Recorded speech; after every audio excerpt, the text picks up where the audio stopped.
Here we have two charts. On the right, the chart for tomorrow's hearing number 8 in Washington, D.C. at 8 p.m.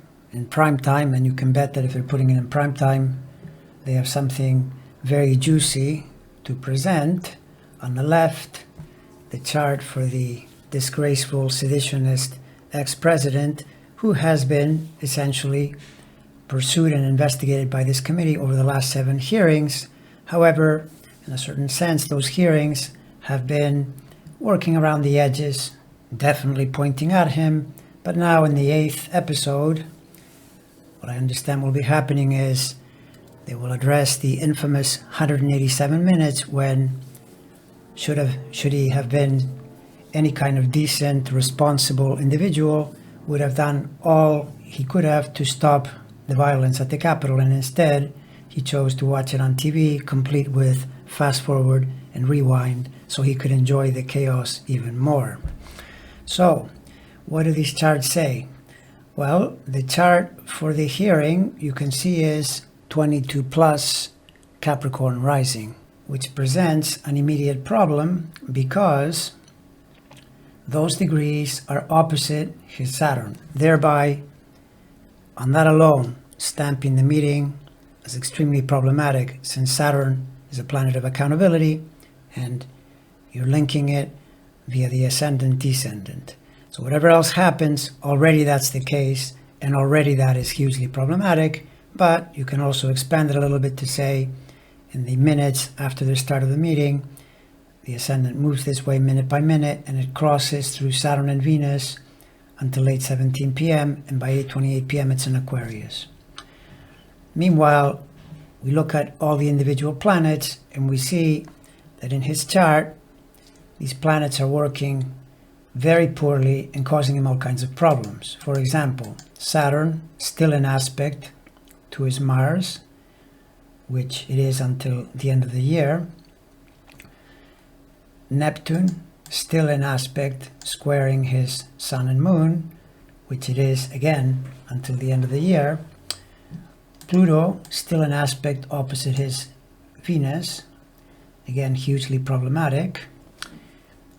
And then we shift to the 2 key planets that are actually most problematic now, as in July, and especially in relationship to this particular hearing, and that would be Jupiter and Eris.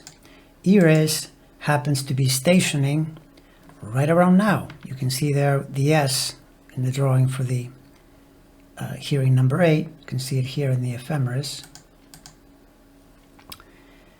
That's the Eris station, July 22nd. It's been moving toward that point, and then it goes retrograde for a number of months.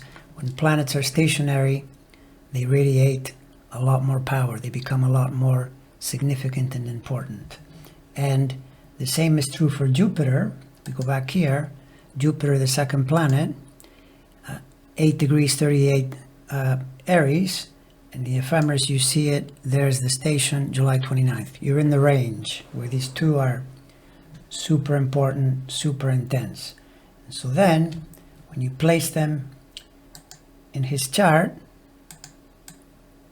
you put Jupiter right on his axis Hollywood T-square, and especially making a square in this direction to his Mercury. Again, hugely problematic. The 9th is the place of legalities, law, legal affairs, and a place of published information, which in this case is very uncomfortable because you're triggering a T-square. And Eris is in the same house at 25 degrees Aries. There you have it. And there's the Jupiter. And it is square the Venus, although this one, of course, will continue to square Venus for a long period of time because the Eris orbit at 550 years happens to be in the section of the zodiac where it's moving very, very slowly. His whole life, it's traveled only 18 plus degrees. It's a real slow mover. But of course, this is where you can get into a lot of trouble, because if Eris parks itself squaring a planet, it will do so for a decade or more. And so Trump is looking at this ERS position until well into his 80s. It's actually close to 90 years of age, if he gets that far. So, this hearing is therefore extremely problematic for this man, and you can bet that all kinds of important information will come out and accrue to the damage that has already taken place across the first 7 hearings. And remember, this is only the end of the first phase of the hearings. As a result of the success these hearings have enjoyed, more witnesses have come forward, more information has been revealed, and so we're sure to see more hearings in the future in an attempt to bring this man to account for his incredibly seditious, traitorous behavior January 6th, 2021.